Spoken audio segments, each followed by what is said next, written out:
The observation deck of the zenith horizon stretched before them like a cathedral of stars.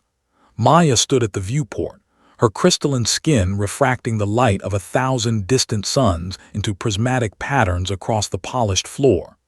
She had lived for 3 centuries, witnessed the rise and fall of civilizations, and mastered technologies that would seem like magic to lesser species.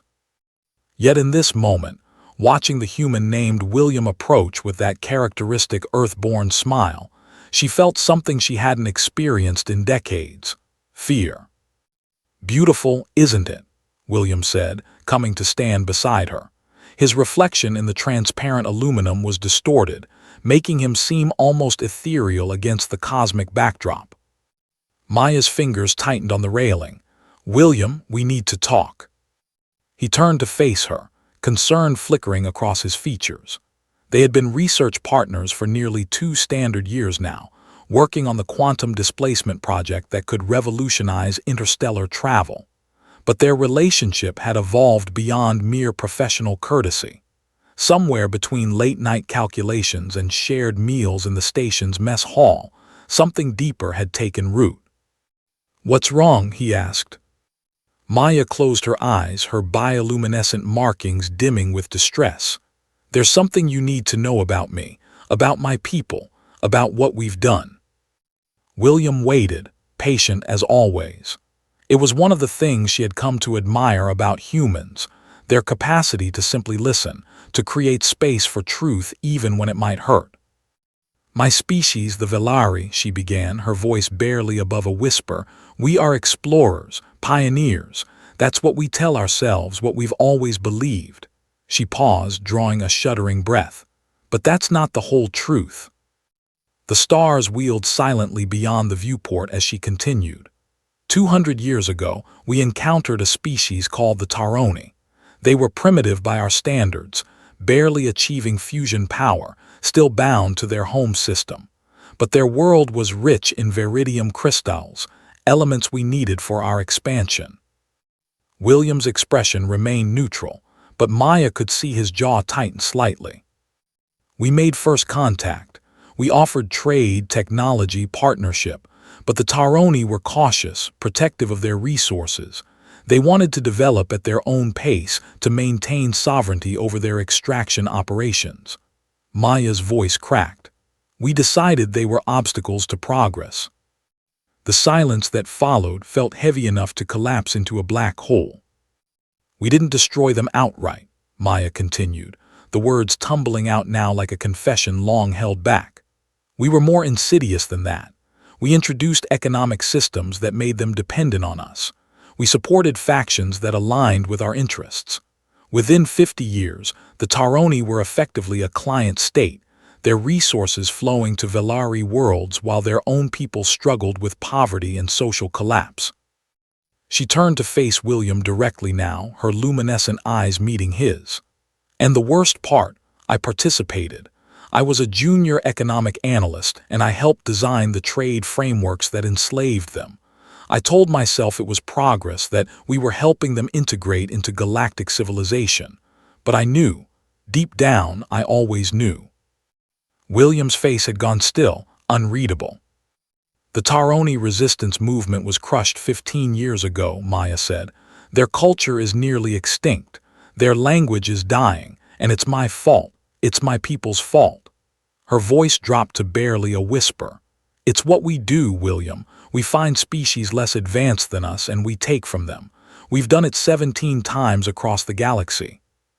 She stepped back from him, her whole body trembling. "I've spent the last century trying to atone, trying to change our policies from within. That's why I came to this station, why I work with a multi-species crew. But it doesn't change what I am, what I've done."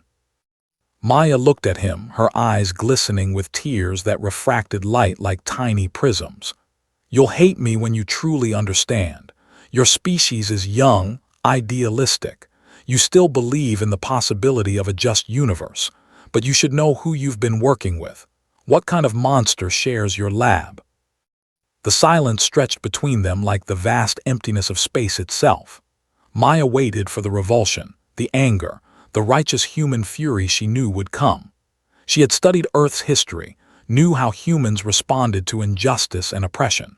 She had read about their civil rights movements, their wars of liberation, their unwavering belief that all sentient beings deserved dignity and freedom. William was quiet for a long moment. When he finally spoke, his voice was soft but steady. "Maya, do you know what my great-great-grandfather did?" She blinked, confused by the question. "He was a soldier," William continued. "Fought in the resource wars of 2147, North American alliance against the Pacific Confederation. Millions died fighting over water rights and rare earth minerals. He moved closer to her. He did terrible things. He told my grandfather about them before he died. Villages burned, civilians caught in crossfire, decisions made in the heat of battle that haunted him for 60 years. William's eyes held hers. "My grandmother worked for a corporation that exploited labor in the Belt colonies. She knew the conditions were inhumane, knew that people were dying in those mining operations. She justified it as necessary for Earth's survival, for humanity's expansion into space. She didn't speak out until she was old and the damage was done." He reached out slowly, giving Maya time to pull away if she wanted, and took her hand. Her crystalline skin felt cool against his warmth. "Do you want to know what they taught me?" William asked. "They taught me that guilt is easy, carrying shame is easy. What's hard is waking up every day and choosing to be better than what came before." Maya's tears fell freely now, leaving glowing trails down her face. "You think I should hate you," William said, his voice gaining strength. "Maya, I come from a species that nearly destroyed its own planet through greed and short-sightedness. We enslaved each other for thousands of years. We committed genocides over differences in appearance and belief. We're barely 300 years past global warfare that killed billions." He squeezed her hand gently.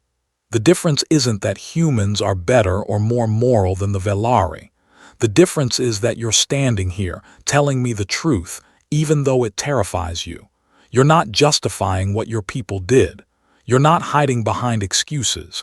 You're taking responsibility." "But the Taroni," Maya started. "Can't be brought back by your guilt," William interrupted. "But maybe they can be helped by your action. You said you've spent a century trying to change things from within. Is it working?" Maya nodded slowly. "Some. I've helped draft new first contact protocols. I've exposed 3 resource extraction schemes before they could be implemented. I mentor young Velari who want to do better than our generation did." "Then keep doing that," William said. "And let me help you. Let this crew help you. Because here's what I've learned about humanity, Maya. We're not great because we're innocent. We're great because we keep trying to be better, even when we fail, even when we fall short, even when the weight of history threatens to crush us." He stepped closer, his other hand coming up to gently touch her face. "You're not a monster. You're a person who participated in a monstrous system and who spent lifetimes trying to dismantle it. That doesn't erase what happened, but it means something. It means everything." Maya felt something break open inside her chest, not destruction, but release, like a pressure seal finally giving way after years of strain. "How can you forgive this?" she whispered. "I'm not forgiving," William said. "I'm understanding there's a difference, and I'm choosing to see who you are now, not just who you were." He smiled, that warm human expression that had first drawn her to him. "Besides, if I only worked with people whose species had clean hands, I'd be pretty lonely, starting with myself." Maya let out a sound between a laugh and a sob. "Humans are impossible." "We've been told that before," William agreed. "Usually right before we do something either incredibly stupid or surprisingly noble, sometimes both at once." They stood together at the viewport, 2 beings from different worlds, carrying different histories of shame and struggle. The stars continued their eternal dance, indifferent to the small dramas of conscience and connection playing out aboard the station. "What do we do now?" Maya asked. William considered. "Well, we could start by finishing the quantum displacement project. Then maybe we use that technology to help species like the Taroni, give them access to resources and opportunities without exploitation. Turn your people's greatest sin into a chance for redemption. That could take decades, Maya said. Good thing you've got time then, William replied, and good thing you won't be doing it alone. Maya looked at him, really looked at him, this human who had somehow seen the worst of her and chosen connection over condemnation. Perhaps this was the true meaning of that strange earth concept she had studied. Grace. Not the erasure of wrong, but the choice to move forward together despite it. Thank you, she said simply. William shook his head. Don't thank me yet. I'm going to hold you accountable. I'm going to push you to do better, to work harder, to never let yourself forget what's at stake. That's what love is, seeing someone fully and demanding they become their best self. The word hung between them, unexpected and enormous. Love, Maya repeated, her bioluminescent markings suddenly blazing bright. William grinned, that impossible human optimism shining through. Well, I wasn't planning to lead with that, but yeah. Love. Because apparently I'm the kind of idiot who falls for brilliant, complicated, deeply principled scientists who carry the weight of the galaxy on their shoulders. For the first time in longer than she could remember, Maya laughed, really laughed, the sound bright and free and utterly unburdened. Outside, the universe continued its grand expansion, stars being born and dying in cosmic cycles beyond mortal comprehension.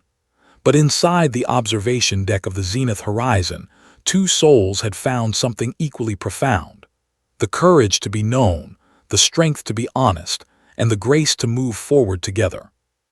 So, William said, pulling up a datapad, should we get back to those quantum calculations? The universe isn't going to explore itself. Maya nodded, her hand still in his. Yes, but William. Yeah. The next time I confess my darkest sins, maybe warn me before you completely upend my understanding of moral judgment and human psychology. He laughed. Where's the fun in that? And together, they turned back to the work of building a better future, not because they were perfect, but because they chose, every day, to be better than their pasts demanded.